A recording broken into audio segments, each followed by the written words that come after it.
It is time to hit the waiver wire in your fantasy leagues, and we welcome you to Fantasy Football Today, presented by BetMGM, the sportsbook born in Vegas. What is going on? I'm Adam Aizer with Dave Richard and Jamey Eisenberg, and we're going to give you waiver wire options for Week 4. I just did waivers in all of my leagues. If there's not someone that you really love, don't be afraid to look ahead to Week 5 because the buys start in Week 5. 4 teams on a bye next week. Maybe you want to plan ahead. Well, hello, gentlemen. Before we get to the waiver wire, we've got some big news, and I've got a team name for you, Jamey. On Team Name Tuesday, I think you should maybe rename your column Dart or Sit. That's terrible, but good try. I appreciate the effort. Thank you. Let's get your reaction. So we'll talk about Jaxson Dart real quick. Terry McLaurin is uncertain for this week, and Mike Evans looks like he's going to have a multi-week absence here. But, yeah, the big news is the Giants are making a change into Week 4 with the Chargers coming to town. They're going to Jaxson Dart. He's got a brutal schedule coming up. But what do you think this means, I guess, specifically for Malik Neighbors and for Wan'Dale Robinson and anyone else? I think it's awesome. I think that this is exactly what they need, somebody who's mobile, somebody who is willing to throw downfield, someone who won't fall into the fetal position at the first sign of pressure or if the first read is taken away. I don't think he's a perfect quarterback prospect. If he were, he probably would have been starting already, and the Giants wouldn't have even bothered with Russell Wilson. But he's got a capable arm. He can throw downfield. That's great news for Malik Neighbors. And he's going to have eyes for Neighbors. You're going to still see a ton of targets go Malik Neighbors' way. I mean, it's a smart thing to do if you're the New York Giants. But that being said, I don't think we're starting Jaxson Dart in any fantasy leagues. I wouldn't want to start him in Superflex or 2 QB leagues, but I certainly am interested in seeing what he does this week, and hopefully he gives the Giants a much better chance to win games than they have in 2 of their first 3 games this season. Yeah, I mean, obviously Russell Wilson throws the ball down the field maybe too much, and I think that's probably why the Giants are making this change to give a little bit more of an option in the middle of the field and give some of these guys a chance to make some plays. Just, be a smarter quarterback at this point. Be in some cases a more aggressive quarterback. In some cases, again, with some of those plays over the middle of the field where Russell Wilson just seems allergic to throw the football. But obviously Wilson wasn't getting the job done. So I think Dave said it best. Superflex, 2 quarterback leagues, you're probably going to spend 35-40% of your fab for a guy that hopefully will start for the rest of the season, hopefully will start to make some plays. Quarterbacks don't come along very often that have the chance to be as good as he could be, especially when he has the weapon like he has in Malik Neighbors, and hopefully get some better production for Wan'Dale Robinson as well. So this is a plus for the Giants offense based on what we've seen in 2 of the 3 games so far when they're not playing basically a 7-on-7 game against the Cowboys. I know he's only been in for limited snaps, but whenever he's been in, it's been as a rushing threat. So don't forget about that element of Jaxson Dart's game. He definitely can move with his legs a little bit, as Dave was alluding to. All right, so we'll talk about McLaurin and Evans kind of as we get into the wide receivers, and obviously with Mariota too, when we talk about the quarterbacks in just a moment. But before we do that, guys, how about your top 3 waiver wire priorities, just overall, any position? Dave, you can go first. My number 1 is a rookie wide receiver in Tennessee, Alec Iomanner. He looks like he's just going to be the best receiver in Tennessee. It's crazy to say that because Calvin Ridley's been in this league a long time, but recently, and I'm talking not just this year, but previous years, Calvin Ridley has not come through for fantasy managers or his NFL teams. So Iomanner is the one that I would go after, and I view him more as a potential number 3 receiver. Maybe not quite this week against the Texans, but certainly a potential number 3 receiver rest of season. The other 2 are more speculative, Trey Tucker, Rashid Shaheed. In the case of Shaheed, we know him to be a downfield target, but he's getting over 6 targets per game. We know that he's averaging almost 11 PPR points per game. We saw Trey Tucker have a huge game last week, but we've seen him have big games one week, and then he disappears for months at a time. We'll see if that changes in Las Vegas with Geno Smith at quarterback, but putting those guys on your bench isn't a bad idea. And, Jamey, you have a very similar top 3. You have Iomanner and Tucker, but who's number 3 for you? It's Hunter Henry. Just one thing on Tucker. Dave's right. He's been disappearing, but for the last 2 games, he's got 17 total targets. So it seems as if the Chip Kelly offense and Geno Smith as the quarterback, they're looking to get Tucker going, and hopefully it's a sign of things to come, especially with a dream matchup against the Chicago Bears in week number 4. So you could use him as a desperation play, especially if you lose Terry McLaurin or you lose Mike Evans for the foreseeable future. For Hunter Henry, look, 2 of 3 games he's been very good. We know going back to last year when Drake May was healthy, Hunter Henry was one of his favorite targets. And we sort of have been waiting for Stephon Diggs and sort of seeing if Kayshon Boutte can build off what he did in week 1. And, Demario Douglas, Kyle Williams, Mac Hollins, all these guys that have yet to step up and play at a high level. they haven't done it consistently enough. So I think just in the case of what Henry's doing right now, we always say first or second on your team in targets. If that's the tight end position, he has a chance to make plays. And Henry coming off a dominant game in week 3, but a very solid game in week 1. That's the expectation of what you should expect. 10, 11 PPR points. He could easily do that in week 4. So great situation for him taking on the Panthers and should be considered a must-start tight end at this point. Yeah, I want to drop Harold Fannin for Hunter Henry in a league. I know, but I share that team with Heath. So it's going to be very difficult to get Heath to drop Harold Fannin. So I asked him. I haven't heard back yet, but that is my goal, is to drop. When Fannin. You talk to him, let him know that Harold Fannin's averaging 6 targets per game. And Henry, this is to Jamey's point, 7.3 targets per game. Inflated a little bit because of last week. But the fact that he's able to get open versus man versus zone, Steelers have been known for a long time to shut tight ends down. They did not do that against Hunter Henry. He could end up leading the Patriots in targets this year. It's wild to think, but you're absolutely right. Okay, so let's talk about some waiver wire quarterbacks here. We'll start with this position. And Jamey, Mariota had been your favorite, over Geno Smith, but they're very close. And obviously, Jaden Daniels has not been ruled out. He's day-to-day.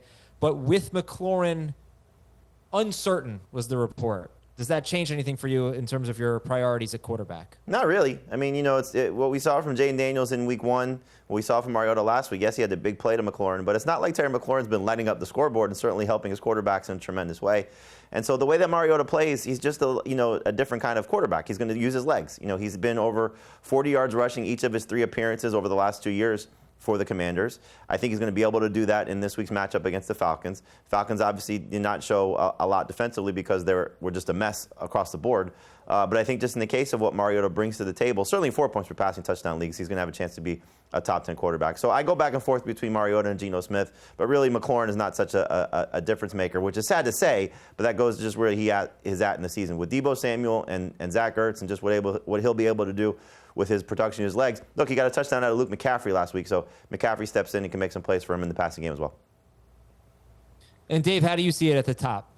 It's Geno number 1 with a bullet for me, but it's more for this week than anything else, and I think that's the way to take it with quarterbacks. I mean, if you're still looking for that Joe Burrow replacement and you're unhappy with Jake Browning, then maybe Carson Wentz comes into play, but you're probably just streaming the position week to week anyway. And Geno Smith, Jamey referenced it, the Raiders are hosting the Bears. And I know Chicago made Dak Prescott look silly last week, but they can't get pressure on the quarterback. And that's what Geno Smith needs. When he's not pressured, not only is he throwing well, but he's throwing deep. And that's when you can get some huge plays. I know Brock Bowers isn't at 100%, but we know that receiving core's a little bit better than expected, and the run game hasn't been going for Las Vegas. I view Geno Smith as a top 12 quarterback this week, and I don't have to wait for Jaden Daniels to practice or not. I know that I can get Geno as a starter in my lineup. So if I picked up Jake Browning and I used Jake Browning, I don't want to use Jake Browning again after what I saw last week. Give me Geno Smith.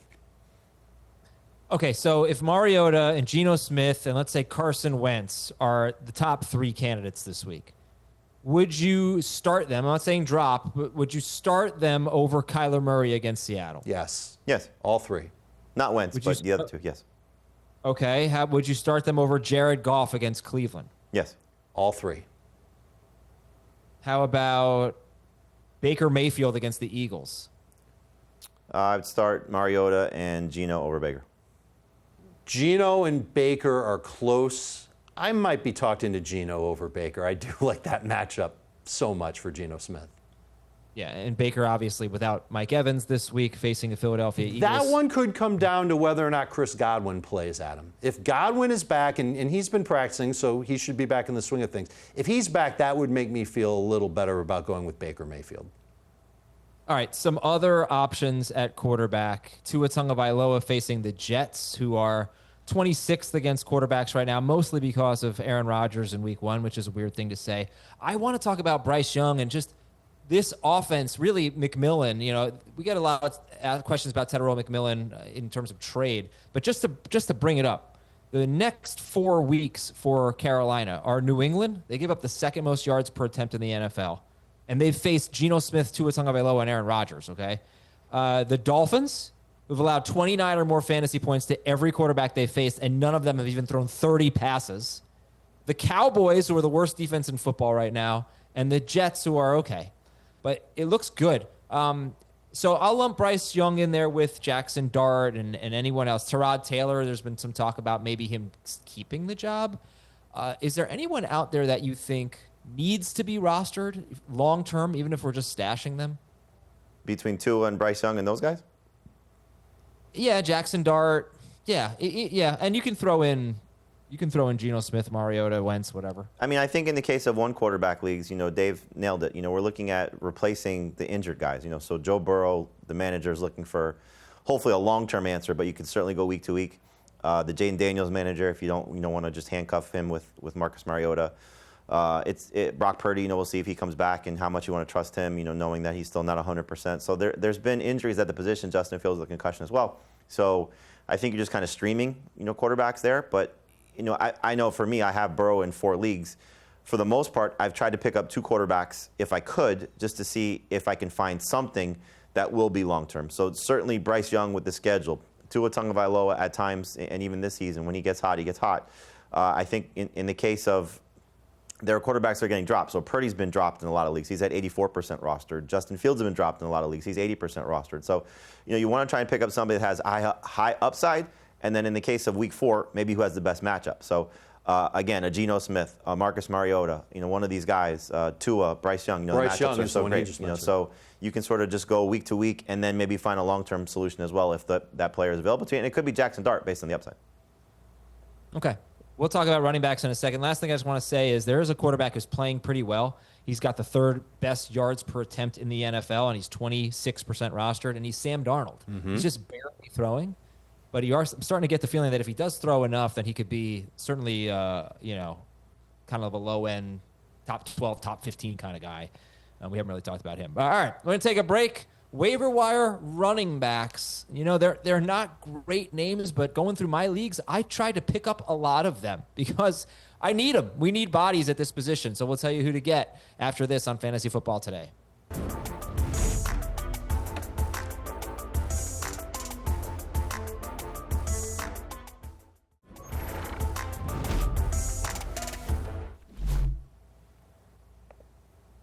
Welcome back, everybody. Look at these running backs. What a list. What a list. Dave, don't you wish you played in a league where Trey Benson were available? Wouldn't that be nice? I am in a league where Trey Benson is available. Ooh. I'm not telling you guys which league it is. You're going to have to find it for yourselves. But he is available, and that's the first thing everybody should do before they go to set waivers tonight. Just make sure that Benson is or is not available, because if he is, he's your number 1 waiver claim. You should spend a bunch of fab on him. He is, at worst, a number 2 fantasy running back rest of season. Well, for the James Conner managers or anyone who needs a running back right now, Tyrone Tracy managers, here's a look at some players that might be able to help you. Tyjae Spears not going to help you this week. But, Jamey, any excitement about the names on this list?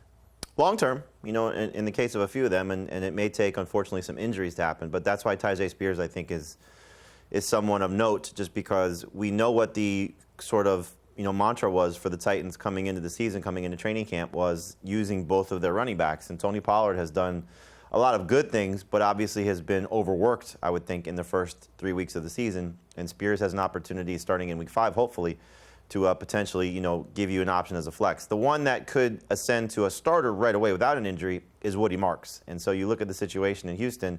In the second half of last week's game against Jacksonville, he was playing more than Nick Chubb. And clearly there's a lot more explosiveness to him than what Nick Chubb is showing right now at his age and coming off the 2 straight seasons of being banged up. So if you are looking for a potential difference maker, I think Woody Marks. And then in the case of Chris Rodriguez, look, he was a starter for the Commanders in week 3, first game without Austin Eckler.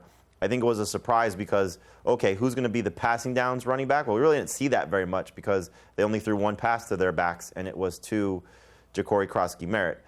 Jeremy Nichols had the big touchdown run, so I think we're going to see all 3 guys. It could be very messy. I still want to roster Bill the most, Krosky-Merritt the most. But Chris Rodriguez, 11 carries, led the team. He was the starter and played on the first 2 series of the game. So he's also somebody that you want to have at least some interest in picking up. And in the case of Woody Marks, we saw last week the Texans got away from Dare Ogunbowale as their 3rd down back. And guess who ended up taking that role? It was Woody Marks.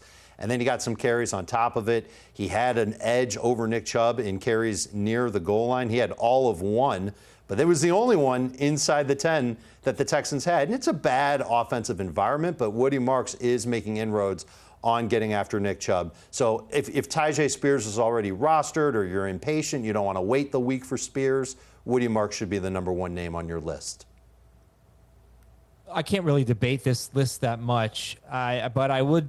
Let me throw this out about Tyjae Spears since he's number one.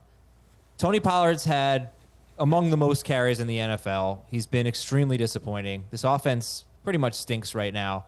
And then maybe you say, oh, they're going to throw Spears in, but I don't think it's because Pollard's so bad. I think it's because it's just the situation's not good. And not only that, Cam Ward has the lowest running back target rate in the NFL. 6% of his throws are going to running backs. That is comically low. So I was a big Tyjae Spears guy. Throw in the fact that high ankle sprains can be difficult to recover from. But I don't know. I just don't really. If Tony Pollard can't be good as the only guy, how could Tyjae Spears be any good splitting with Tony Pollard, you know? It's definitely a fair question. I would also just counter with, Denver and the Rams in the first 2 weeks of the season, Indy in the third week of the season, and it looks like this team is going to be a little bit better than we expect. And so the schedule does lighten up as they move forward. So Houston's been a bad run defense, not going to impact Spears. Arizona in week 5, Las Vegas in week 6, the Patriots in week 7, Colts again, Chargers again. You're also talking about a scenario of, we saw last year, Tony Pollard missed one game. Tyjae Spears was awesome. This workload could catch up to Tony Pollard in a hurry, especially if they continue to use him like this. And so, again, when you're looking at the totality of the group of running backs that we're talking about, and we've lost now 2 running backs for the season, one for 4 weeks in Aaron Jones, but Najee Harris and James Conner, there hasn't been that guy that's readily available. Now, again, other sites, Trey Benson is available, so go get him, which is why we're prioritizing him if he's still out there. But for the numbers that we look at and the people that play on CBS, there just hasn't been that guy. So if you want to speculate on maybe better situation, I don't know if the Houston situation is much better than the Titans, but Ollie Gordon and Blake Corum, guys that you've seen in the last week or two have solid production and are an injury away from being, I don't know, a superstar, but top 20, certainly number 2 fantasy running back. So there's a lot of different ways you can go with this. The thing that I will say is, we talked about this in our podcast, if you have a roster spot to play with, don't go waste your fab on Alec Ioman or Trey Tucker or these guys if you're not going to play them. Stash these backup running backs, and I'll throw Ray Davis in there, and there's probably a name or two I'm missing, obviously on the higher end, Brian Robinson Jr. and Tyler Algier. But stash these backup running backs, because now while everybody is, as Dave said, rightfully so, spend all your fab on Trey Benson, you may get that for $1, $5, and that's league winner in week 6, 7, 8, 9. So don't necessarily have to use your waiver priorities or your fab on things that you don't need.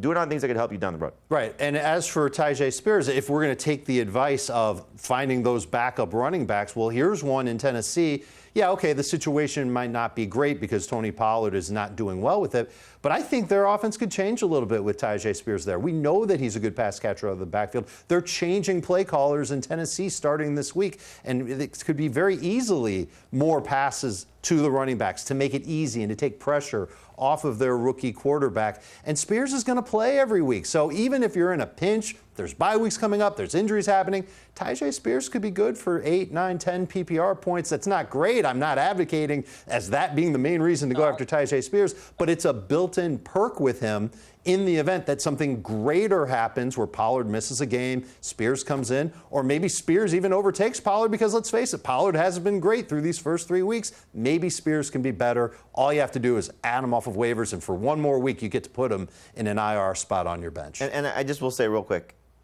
Pollard has done very well in the circumstances that he's been given, because he's, at least going into last week, number 1 in most missed tackles.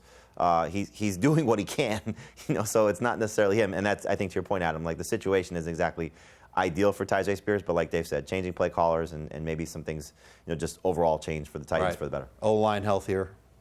Yeah, right. They've been missing a couple guys on the offensive line as well. You used the word overtake. Maybe he could hypothetically overtake Tony Pollard. Do you think Kareem Hunt could overtake Isaiah Pacheco? Do you think Taj Brooks could overtake Chase Brown? I don't think Taj Brooks overtakes Chase Brown, but that is a good name to put on the end of your bench, just because, again, Chase Brown not doing great right now, and Samaje Perine dealing with a thumb injury, so they may give Brooks an opportunity to showcase himself a little bit, especially if what happens again, where they're blasted and chasing points late in the fourth quarter. So Chase Brown sitting on the bench and Brooks getting some additional run. In the case of Kareem Hunt, yes, he could easily overtake Pacheco. Pacheco has not done anything of significance through the first 3 weeks of the season, and Hunt was a starter to open the game in Week 3 for the Chiefs against the Giants. So it feels as if Andy Reid's trying some stuff. I think we all can agree we like to see Brashard Smith maybe get an opportunity just to see if there's a speed element there that could help this team from that position. But I'd also flip that on its head and say, let's just give Pacheco, an additional look. I thought he ran okay against the Giants. Granted, it was the Giants, but I don't know at this point if the way Pacheco is struggling and Kareem Hunt, what his limited skill set is at this point in his career, I would just like to see a little bit more Brashard Smith. To the point of Kareem Hunt, he dominated third down snaps. He played all but 2 of their 15 third down snaps in Week 3, and he had both of their snaps inside the 5. So he's getting the high-value touches that we want our running backs to get. He's certainly a candidate to catch a couple passes per game, and he's a candidate to score each week. And he's available in a ton of leagues right now. Kareem Hunt isn't a sexy name for fantasy, but he's the kind of name that isn't bad on your bench if you just need somebody in a pinch, kind of like Tyjae Spears, who could get you in the neighborhood of 8 to 10 PPR points. All right, when we come back, Alec Eilmanor, Trey Tucker, Jalen Coker, and more. Which wide receivers should you be adding? We'll tell you when we're back on Fantasy Football Today.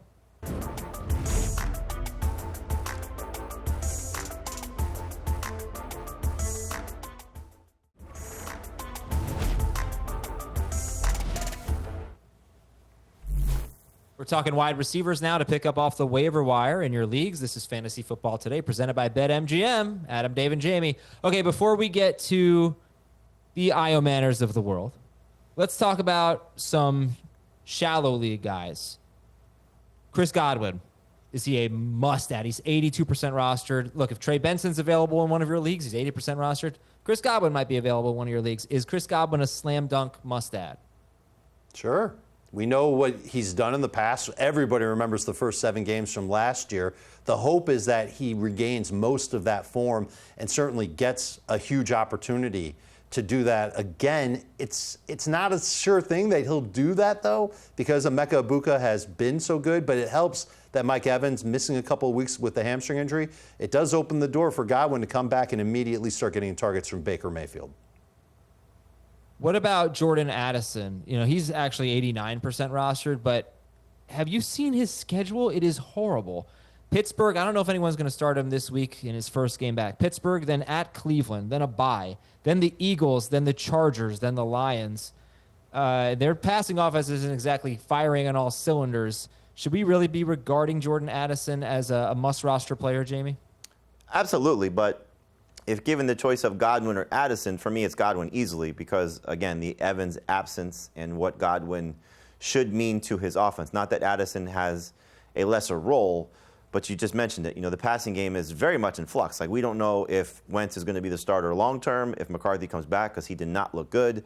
The schedule, like you said, and this was kind of the concern for me when we were talking about him on draft season. Now, I thought the Steelers' defense would obviously be much better and certainly healthier, but you were getting him back for the Steelers game, then the Browns game, then a bye. And so at what point were we going to feel comfortable starting Jordan Addison? So he should definitely be somebody to put at the end of your bench. Like, if the choices right now are Jordan Addison versus Eilmanor versus Trey Tucker, you're clearly taking Jordan Addison based on what he can do. But if we're talking about shallow leagues and we throw Juwan Jennings in there as well, I would say Godwin 1, Jennings 2, Addison 3, and then you start to get into the other waiver wire guys. Okay, and let me just ask you about Wan'Dale Robinson because he's just above the 65% threshold, and now with Jaxson Dart. If Wan'Dale Robinson were available compared to Alec Eilmanor, compared to Trey Tucker, et cetera, where's Wan'Dale? First for me. Again, I think you look at role, he's locked into his role. It's been through different quarterbacks. It's been with this coaching staff. It's been previous coach.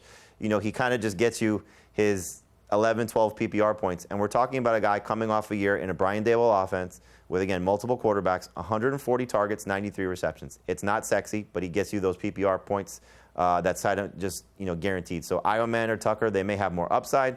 To me, I want to see what this looks like with with Jaxson Dart, because hopefully it could be even better. Maybe not to the heights that we saw in that Week 2 game, but he was running more routes down the field, which is kind of what we've been waiting for Wan'Dale. Yeah, I almost don't consider the Week 2 game like real life for Wan'Dale Robinson. You think of him and you think around 10 to 12 PPR points, and it's not sexy. And in half and non-PPR, it's easy to go with Io Manor. And I think I'll take the chance on Io Manor anyway in full PPR as more of a long-term play. He's got a chance to be the number 1 receiver for Tennessee. We know Wan'Dale's not going to be the number 1 receiver in New York.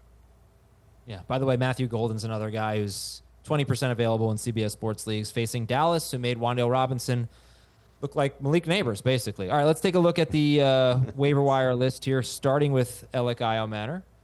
Io Manor is 38% rostered. Trey Tucker has been getting more targets the last 2 games, and it coincides with this knee injury for Brock Bowers. Whether that's coincidence or not, I don't know, but it could be related. And they get the Bears, who are 30th against wide receivers.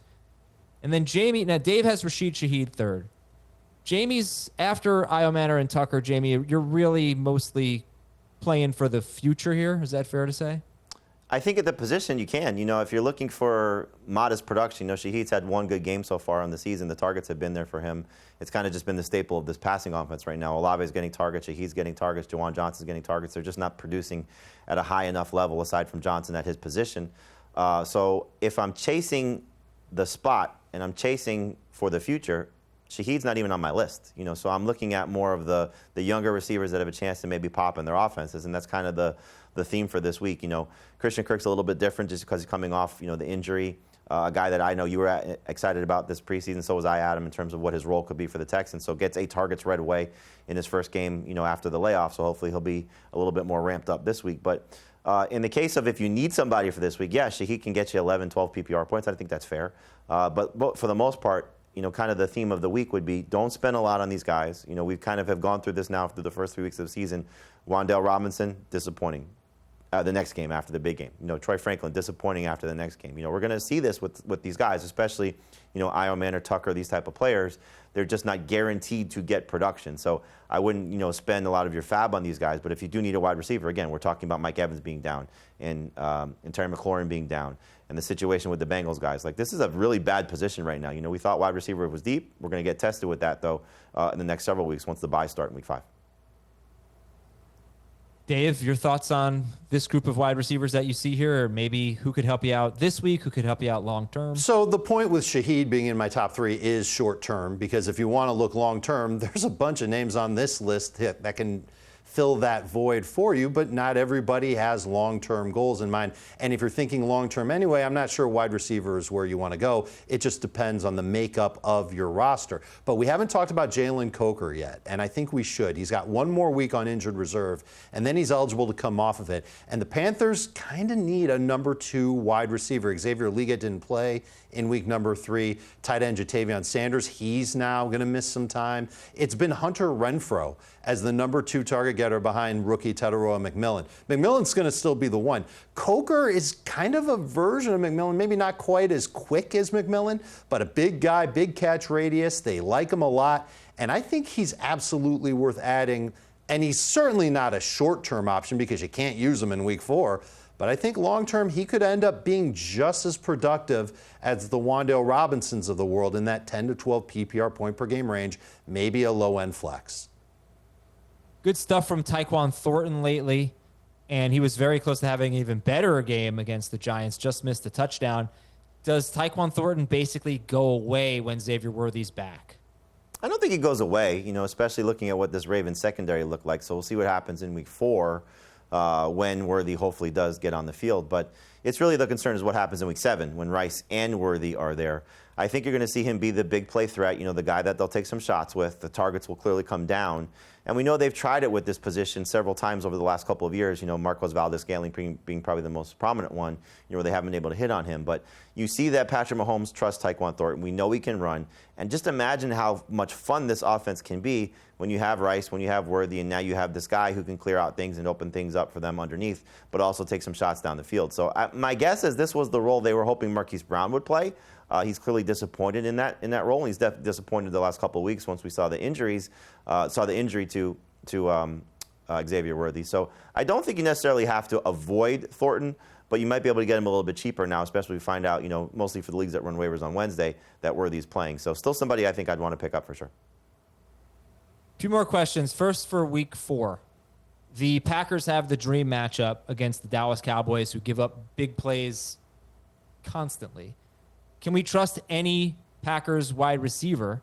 And, the two that are on waivers are Wicks and Dobbs. So, Dave, can we trust any Packers wide receiver in this matchup? I think if you're looking at your wide receiver group and you think that they're crummy, you're tired of looking at them, you want to play the matchups, I don't mind it, but I'm also worried about just how much passing the Packers are going to have to do in this game, and their run game has not been doing well at all. So I'm wondering if they try and get their run game going. And the game script figures that they're going to have plenty of opportunities to get their run game going against the Dallas Cowboys. So I wouldn't be too excited to start any Packers receivers this week. If you wish to speculate on them, Golden is still my favorite of the 3, followed by Dobbs, followed by Wicks. But those last 2 much closer together and much farther down than Matthew Golden. I really do think Matthew Golden can be the best wide receiver for Green Bay this year. You got to hope that they found something last week with Golden, because he was really the one bright spot for the Packers offense. I will say this, Wicks in the last 2 games since Reed got down, more targets than Dobbs. So he would be the one for me looking at, who has the most upside here. I hope, because it's not just the run game that's struggling. Everything offensively is struggling right now in Green Bay. So let's get one of those throw the score, run to win type of games. Get out early, get the passing game going, and then let Josh Jacobs sort of put the game away where they all have a chance to be productive. So again, not a lot of confidence. I'm doing one league where we run waivers at 5 p.m. on Tuesday, where I'm down CeeDee Lamb. I need some help. Dontavian Wicks is going to be somebody that I'm probably starting this week just because not a lot of options on waivers. And I know that Golden's not around and not available in most leagues, but just wanted to throw this in there for Golden. Snap percentage in 3 games for Matthew Golden, 48%, 59%, 71%. This is exactly what we want to see for a young receiver, hopefully about to bust out. All right, and we're about to head out for a quick break. And when we come back, we'll tell you which tight ends to add and which tight ends to drop. Should you drop Harold Fannin for Hunter Henry, for example? We'll tell you after this on Fantasy Football Today.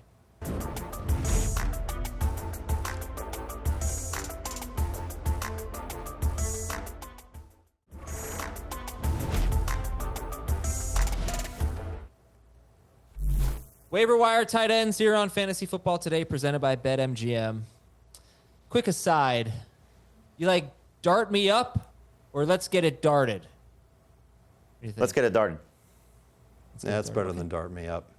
All right, I think that we have a lot of possibilities. I've only used the word start for team names with Jaxson Dart. There are a lot of possibilities here.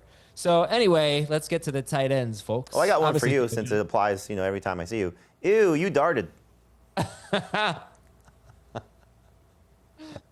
Okay, good job, Jay. I don't know why that applies to me. That's a ridiculous claim, but you'll figure it out later. Jamey, that joke stinks. Now, waiver wire. Are you fully bought in on Juwan Johnson? Feel like he should be 100% rostered? He's 82% rostered. Yes. I don't know what more you need to see. Maybe they change quarterbacks and that changes something. But Kellen Moore, the way that they're using him, 28 targets through the first 3 weeks of the season, 11.1 PPR points or more in 3 straight games. So he's been as consistent as you can find at the spot. And you look at what this team looks like right now. They're struggling to run the ball. They're chasing every week from a point perspective standpoint. I don't think that's going to change in week 4 going into Buffalo. So it's a great opportunity right now for Juwan Johnson. Now, maybe when Foster Moreau or Taysom Hill are healthy, that could be somewhat of an impact. But the way that he's playing right now, he's just the most consistent tight end, really, in fantasy through the first 2 weeks of the season. The case starts and ends here, and Jamey kind of hinted at it. 9.3 targets per game. When you get that from a wide receiver, that's the real good stuff. We're getting it from a tight end. Juwan Johnson's a must start. I think what you meant to say was the conversation darts and ends here. But now if Hunter Henry is the top waiver wire priority in terms of players who are actually available in a decent amount of leagues, would you rather have Henry or Dalton Kincaid? I'd rather have Henry. And 9.3 is an amazing number as far as targets per games go, but 7.3 is not a bad number for Hunter Henry, and that's what he's got through the first 3 weeks of the season. definitely has a chance to be the number one target getter for Drake May. And certainly Dalton Kincaid could be that guy for Buffalo, but I think the Patriots are going to throw more. And I think the offense is much more tailored to a tight end thriving in New England than it would be in Buffalo. So it's a close call between those two, and Dalton Kincaid's been great. But I think Hunter Henry is the one that's got the better shot long term. You're just going to have to weather some of those crummy weeks, like week 2 when he had 3 targets and 1 catch. Man, I started him in a bunch of leagues that week. That stunk. I lost some games because of it. But it's not going to make me get away from Hunter Henry, considering other options that are on the waiver wire at tight end. He's better than they are. I mean, when you think about the guys at this position, Sam Laporta's been disappointing. Travis Kelce's been disappointing. Mark Andrews, aside from last night, has been disappointing. You know, Evan Ingram, obviously, for a guy who was drafted in the starting range, can't play him at this point based on the injuries and the lack of production. So 2 of 3 games, that's a pretty good sample size for Hunter Henry. Go back to last year, what Drake May and Hunter Henry, did together, and certainly what Hunter Henry appears to mean to Drake May. This receiving core right now has been so inconsistent and lacking in consistent production. He's been the one constant. And so, yes, there'll be some hiccups. He's not a superstar, but he certainly has been good enough that you're just going to keep him out there. You deal with the bad weeks, but hopefully there's more good than bad, and that's been the case so far, 2 or 3 games. Yeah, and he's also averaging 2 targets per game more than Kincaid. Kincaid's at 5.3 targets per game. And David Njoku had something, I would say, a 7th-year breakout. Jonnu Smith had an 8th-year breakout. Hunter Henry could have that typical 10th-year breakout, but I really could see it happen. He's had some good years, though. Mm-hmm. It's not like he's coming out of nowhere. Yeah. I don't think he's ever finished as a top 10 tight end. Maybe no, he probably did in 2021 when he had 9 touchdowns. But he's never had more than 674 yards. That was last year. That was a career high in 16 games, 42.1 yards per game. So, I mean, I feel like he could be this year's Jonnu Smith, though, is guess what I was trying to say. Fair call. All right, anybody else that you like on waivers at tight end, Jamey? I still want to stash Isaiah Likely. I know Mark Andrews was great last night, but there's still, I think, a big season coming for Likely if he's healthy at some point. So he's someone I want to stash. If you're looking for help this week, Brenton Strange, 2 of 3 games, he's been 9.9 PPR points or more. Chico Okonkwo the last 2 weeks has been a solid contributor. We're talking about, who can step up and maybe be a consistent playmaker in this passing attack for the Titans. But if you're talking about just a starter for this week, it would be Hunter Henry and really Henry alone. I still want to stash Harold Fannin if I can help it. Now, he's droppable for sure. The last 2 weeks haven't been great. And he leads the Browns in some metrics, including catches per game, but his ADOT is super low. He has 1 red zone target, 0 end zone targets on the season. And until David Njoku kind of gets weeded out of that offense, you're going to see Fannin struggle a little bit to have the type of numbers that he had in week number 1. So he's okay to have if you're carrying 2 tight ends and he's your second tight end. I don't have a problem with it. And also, if you'd rather spend that roster spot on one of the aforementioned running backs, then I don't mind dropping Fannin, especially if catches don't count. And it's not a bad matchup either, because you saw the Lions week 1. Tucker Kraft scored a touchdown. Obviously, Mark Andrews' breakout game against this Lions defense. So maybe there's something there for Fannin or Njoku, if you're starting either one of those guys. But I do think the fact that no touchdowns so far through the first 3 weeks of the season for Fannin, you're seeing Joe Flacco struggle. I don't know if the switch to Dylan Gabriel, which seems like it's inevitable at this point, that he's going to be the difference maker in this offense. But clearly there are things you like about Fannin or should like about Fannin, but there's also so many things working against him with so many mouths to feed and the offense that he plays in. Thinking, how many tight ends would you roster and feel like you don't need to have another one? Because I have, for example, TJ Hawkinson in a league. He just had a big game. But I'm still not dropping him. I'm still trying to pick up Hunter Henry. I'm still trying to get a second guy. How many tight ends, Dave, are there that you feel like you don't need a second guy? Honestly, the number might be 3 or 4. And it starts with McBride. I still feel like Bowers, you don't have to have a second guy. You might feel comfortable with Kraft, but another bad week from him, and you might want to have that second guy. Laporta has had 2 bad weeks in a row. Juwan Johnson, can you really feel that good about? I think it comes down to this. When you go and you look at your waiver wire at tight end, see how many of these guys are on there, of the Hunter Henrys, the Harold Fannins, Brenton Strange. There's other tight ends that are out there, guys that can average anywhere between 8 to 10 PPR points per game. If there are a lot of those guys there and they all kind of look the same, you don't need to carry 2. You can only carry the one that's your starter, and you can use the waiver wire as your extended bench, so to speak, and then you can go and spend that roster spot that you would normally spend on a tight end to stash a running back, to stash a wide receiver or a second quarterback. You can drop Jonnu Smith, he's 53% rostered. You can drop Kyle Pitts. You can drop Evan Ingram.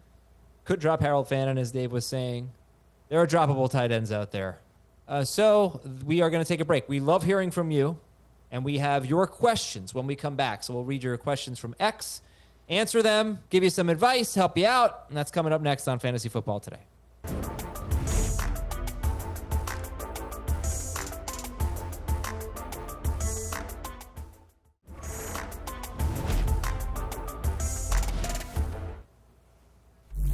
All right, we're going to read your questions, and after every question, or before every question, I'm going to give you a Jaxson Dart team name, starting with Dart Blanche. Half PPR, 12-team league. You don't have to start a tight end, but you can. Would you drop Kayshon Boutte for Jake Ferguson, Trey Tucker, Tyquan Thornton? For all three of them, but especially Ferguson. Yep. Yeah, you're going to be very happy with that. All right, next. Museum of Modern Dart. Trey Benson is on the wire. I don't need a running back. Should I still drop Jerry Jeudy for him? Yes. Yeah, of course. Okay, I might be the only one enjoying these terrific team names. I like that one. That was a good one. Thank you. How about Sweet Dart? That could be Sweetheart or Sweet Tart. You should have saved that one for Halloween. True.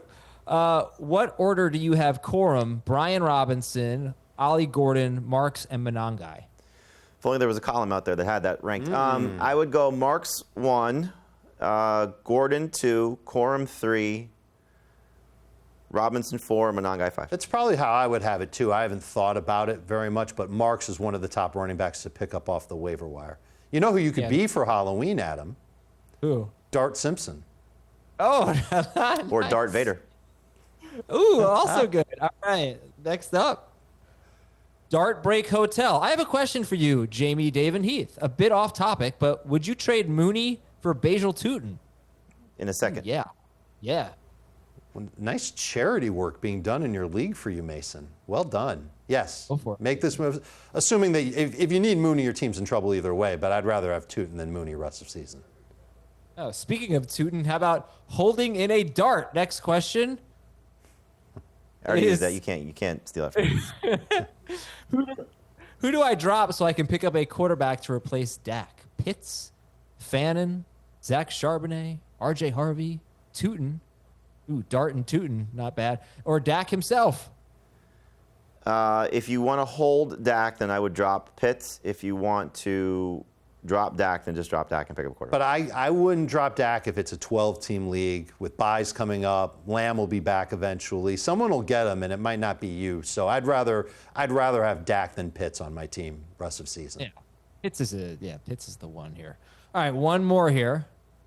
You know what they say about working hard, guys? Gives you a dart attack. Would you drop Hollywood for anything interesting or hold him until we get news on Worthy? There's a lot of interesting players that we talked about on this show that you can drop Hollywood Brown for, because as soon as Worthy's back, Rice is back, Hollywood turns to nothing. You're not going to want to start him. You won't want to roster him. You can get ahead of it and just let him go. Yeah, get Tyquan Thornton if that's the switch you want to make. I have him in one league, and I put in 4 different claims dropping Hollywood Brown, so he will definitely not be on my... He hasn't done anything for the last 2 weeks. He had 16 targets in one game, and So you got a head dart on your waivers. That's good. I did. Yeah, I'm completely done with my waivers. It's very nice to have that lifted.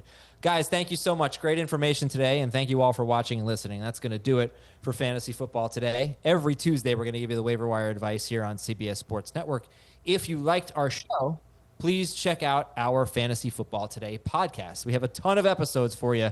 We have an episode every single day, and then we have some bonus episodes on FFT Express. So we'll get you 2 episodes on Sunday, for example. Anywhere you listen to podcasts, check out Fantasy Football Today. Thanks a lot to Dave Richard, and Jamey Eisenberg, and all of our staff for producing. Thanks to all of you for watching and listening. I'm Adam Aizer. Have a great day. Let's get who you want on waivers and get a win in Week 4.